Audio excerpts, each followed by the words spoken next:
Amigos, buenos días, bienvenidos a Puntos de Vista. A esta hora nos conectamos a través de las diferentes emisoras en todo el país que se han llevado a cabo. Nosotros se llega con este contacto para, por supuesto, llevar esta conversación con Felipe Capozolo, y también recuerden que pueden hacerlo a través de nuestra transmisión en vivo, @noticias Canal I. Felipe Capozolo, como les decía, está con nosotros, primer vicepresidente de Fede Cámaras. Hay mucho tema que hablar en un ambiente electoral que, además, si bien nos separan 11 días del proceso, en materia económica, ¿cómo se está viviendo, según la gente de Fede Cámaras, esta situación?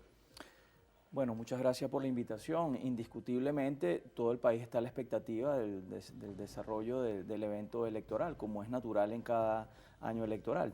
Pero desde el punto de vista de las empresas, desde el mundo empresarial venezolano, nosotros tenemos una visión amplia de lo que debe ser el año. Estamos trabajando intensamente por tener un año de mayor prosperidad, de mayor productividad, donde podamos satisfacer a la sociedad con mayor cantidad de bienes y servicios y avanzar hacia lo que hemos definido en los últimos años como la búsqueda de un nuevo modelo de desarrollo, más allá del modelo petrolero, que nos dé finalmente paso hacia esa visión global, hacia esa visión exportadora que todos queremos lograr, que nos puede ayudar pues, a cerrar brechas, nos puede ayudar a recomponer una clase media pujante que pueda trabajar en empresas privadas y que pueda generar el mayor bienestar y riqueza para el país. Esto no es tarea fácil, pero nosotros estamos empeñados en que Venezuela sí puede ser un país que pueda aportar mucho al mundo, más allá de lo tradicional, que ha sido el petróleo y la riqueza mineral.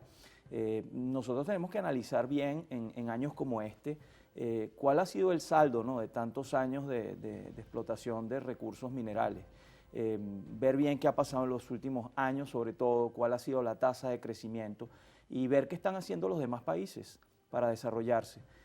Creo que es necesario en este momento que nos enfoquemos en fortalecer al sector privado del país, que es en definitiva el que tiene capacidad empleadora, volver al concepto de la empresa familiar, de las microempresas, que no es algo nuevo, es lo que están haciendo nuestros vecinos, es lo que se hace en Colombia, en Ecuador, en lo que se está haciendo en Perú para poder generar bienestar, crear cadenas de valor, buscar exportaciones no tradicionales, tratar de poner nuestros productos no solamente en el anaquel local, sino más allá de las fronteras, porque cada producto que nosotros ponemos más allá de las fronteras es un empleo en Venezuela, es bienestar para una familia en Venezuela. Eso es lo que en definitiva nos va a posicionar como un país pudiente, como un país rico que genera bienestar. Ahora, ¿cómo hacer eso? Y lo interrumpo porque quizás muchas personas ahorita nos están viendo y se preguntan, perfecto, esto es el proyecto, pero en la actualidad eso está ocurriendo. ¿Cómo existe o no una estabilidad económica o cambiaria en Venezuela, por ejemplo? Bueno, Venezuela es un país que ciertamente no es un secreto, en los últimos años ha tenido retos en materia económica e institucional importantes. La institucionalidad, sobre todo en materia económica, es la clave desde todo punto de vista. Buscar estabilidad cambiaria es un aspecto importantísimo. La armonización entre la política fiscal y la política cambiaria es fundamental. Reconocemos o debemos reconocer que lo más importante en materia de política monetaria es que finalmente el signo monetario sirva como reserva de valor. Eso todavía no es un objetivo que se ha logrado en Venezuela. Cuando hablamos de reserva de valor, el venezolano piensa en cualquier otra cosa menos el bolívar. Así que hay un reto de cara al futuro en el cual todos tenemos que trabajar. Mientras más bienes y servicios hayan para aportar a la economía, pues más estaremos desde nuestra trinchera, desde nuestro espacio, aportando a que eso sea así. Luego, desde el punto de vista institucional, pues hay que avanzar en ese fortalecimiento de la moneda nacional. Hoy en día tenemos un ambiente multimoneda en Venezuela, de dos monedas, y debemos tomar en cuenta también esa realidad. Creo que hay que privilegiar también la elección de los ciudadanos en el sentido de cómo se van a sentir más cómodos, y esa confianza, pues al día de hoy, con la realidad que hoy tenemos, pues el bolívar tal vez tiene que hacer el trabajo de ganársela un poco más. Esta eliminación reciente del GSF en bolívares que ha dicho el presidente de la República, ¿de qué manera les afecta o les beneficia a ustedes como empresarios? Bueno, dependerá del tiempo en que sea prolongada la medida. Indiscutiblemente, cuando se reduce una alícuota de un impuesto en un país donde, fíjate que los principales problemas que hemos señalado las empresas y los gremios empresariales que nos afectan, bueno, aparece el financiamiento, aparece el tema de servicios públicos y aparece allí la presión fiscal. Entonces, en un país donde la presión fiscal está siendo denunciada como uno de los principales problemas que afectan al empresariado, lógicamente un alivio en una reducción de una alícuota, no podemos dejar de decir que puede ser beneficioso en tanto y cuanto la medida se extienda en el tiempo. De manera inmediata es muy difícil evaluar y va a ser muy difícil ver algún efecto favorable en ese sentido. Si la medida se extiende, pues creemos nosotros que en definitiva sí puede generar o puede ampliar la dimensión de ese alivio que estamos mencionando en este momento. Recuerda que el año pasado, en el 2023, prácticamente todo el año, el nivel de transaccionalidad en dólares llegó inclusive al 75% de las transacciones. Luego estuvo ubicado entre 60 y 65%. Al primer trimestre de este año, la transaccionalidad en dólares está ubicada por encima del 50%, casi en un 60%. Entonces, la preferencia en la transaccionalidad va a venir dada también por otro factor clave, que es la inflación, la estabilidad de la moneda. Más estable sea el bolívar, más va a ser preferido para las transacciones. Mientras haya un poco de inflación, entonces la gente va a buscar refugiarse mucho más en la divisa extranjera. Entonces, una medida que reduce una alícuota solamente sobre la porción en bolívares, bueno, está limitada y acotada en el alcance que tienen las transacciones en bolívares, que no son todas. Quizás sea para fortalecer el bolívar, ¿cree usted? Todo lo que se pueda hacer para fortalecer el bolívar es positivo. Al final del día es nuestro signo monetario y es totalmente adecuado tratar de reforzarlo. Siempre que haya esta coherencia entre la política fiscal, la política monetaria y la política sobre todo cambiaria, eso va a ser beneficioso para todos los venezolanos. No todo el mundo gana en dólares. Y no todo el mundo puede gastar dólares. Hay mucha gente que depende del bolívar. Pero si nosotros sucumbimos ante el proceso inflacionario, que normalmente ocurre muchas veces después del gasto que se produce en estos procesos electorales, entonces la gente inmediatamente va a buscar refugiarse en el dólar, las transacciones en dólares van a subir y el efecto pues, de ese alivio de la reducción de tasa en el bolívar va a ser prácticamente imperceptible. Ahora, nos acaba de decir que estamos en un proceso electoral. ¿Qué pasará para las empresas luego del 29 de julio? ¿Hay políticas acertadas del Ejecutivo Nacional que le han llevado a ustedes quizás una estabilidad en su sector? Mira, en Venezuela ha venido ocurriendo un proceso de separación de lo que es el análisis político y el análisis económico. Nosotros tenemos 110 años de explotación petrolera. Casualmente la explotación comercial venezolana comienza el 31 de julio de 1914, así que estamos muy próximos a cumplir años sobre esa fecha, donde prácticamente el único factor o el único actor social que movilizaba la economía era el Estado venezolano, dueño de esta inmensa riqueza.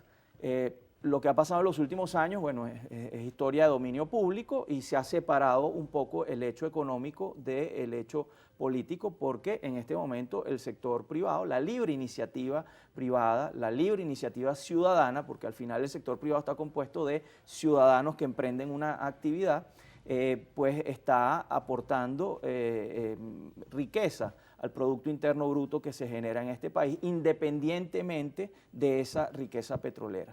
Entonces, el hecho electoral, por supuesto, que debe ser seguido con suma responsabilidad, con suma atención ciudadana, pero la generación de bienestar y la responsabilidad de producir que tiene la empresa privada debe avanzar y debe sobrepasar ese hecho electoral indistintamente de los resultados, que esperamos que al final sean unos resultados que unan a todos los venezolanos que pues nos puedan llevar por un camino de paz, que al final se va a traducir en un camino de productividad y prosperidad, que es lo que todos queremos. Al regreso de la pausa, porque lo interrumpimos porque tenemos que hacer pausa, pero queremos conversar sobre esos otros temas que pudiera ser que fortalezcan la economía venezolana, además del petróleo. ¿A qué apostamos? Eso lo hacemos al regreso de la pausa con Felipe Capozzola, primer vicepresidente de Fede Cámaras, acá en Punto de Vista. Ya venimos. Bien, amigos, continuamos con más de Punto de Vista. Felipe Capozzola con nosotros, primer vicepresidente de Fede Cámaras.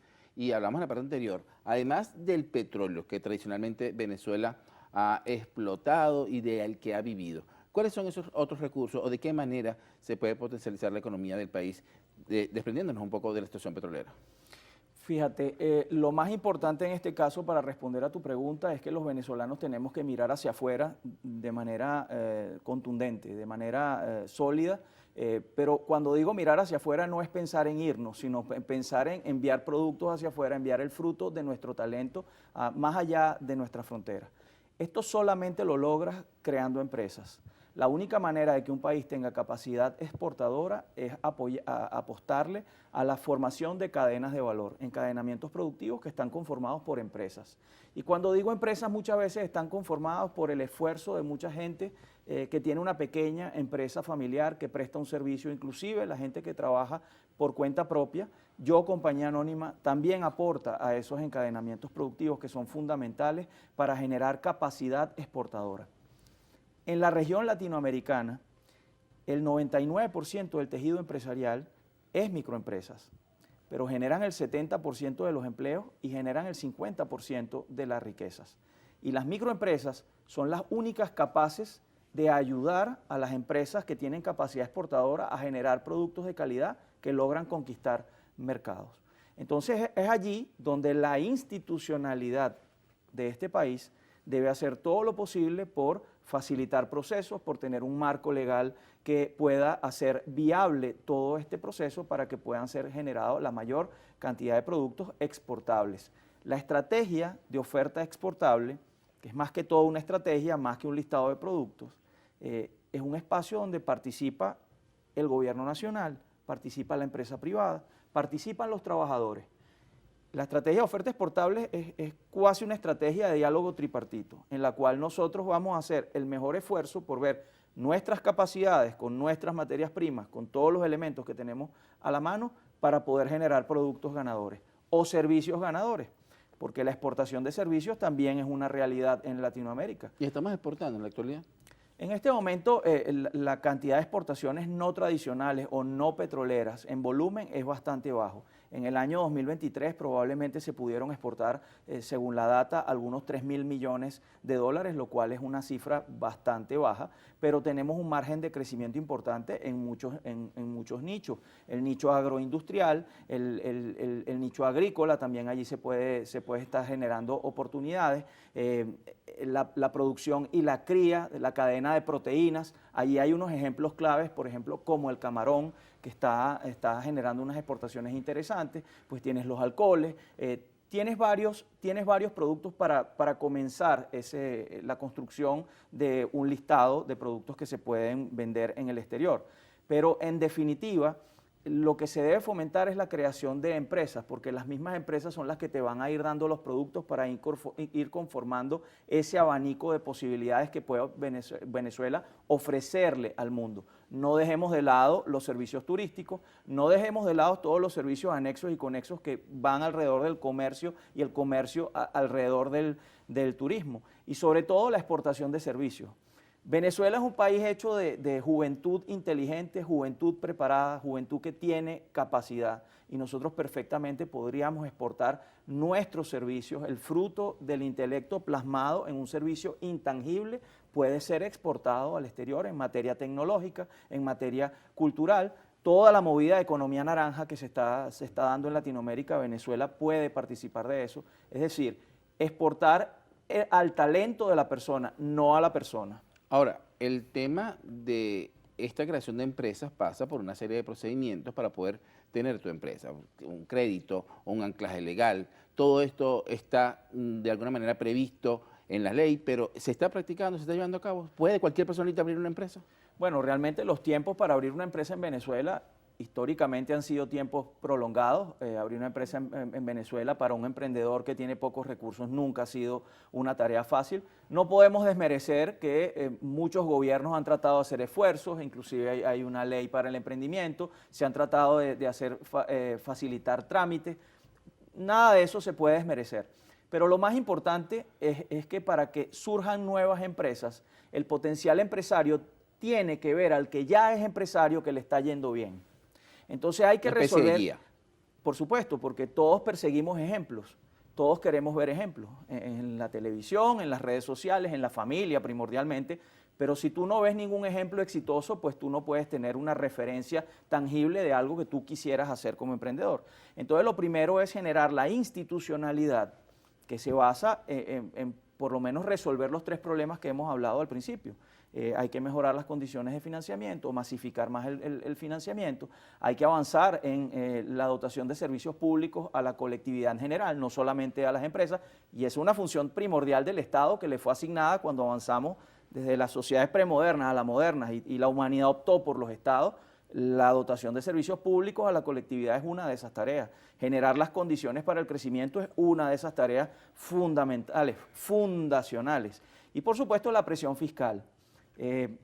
La historia de lo que ha pasado en Venezuela la conocemos todos recientemente, pero la respuesta no puede ser únicamente voltearnos hacia las empresas y generar presión fiscal, porque entonces nuestras empresas se hacen menos competitivas. Ser menos competitiva va totalmente a contramano de todo el marco que estamos describiendo de crear empresas y crear encadenamientos productivos para avanzar hacia prosperidad, para avanzar hacia sostenibilidad.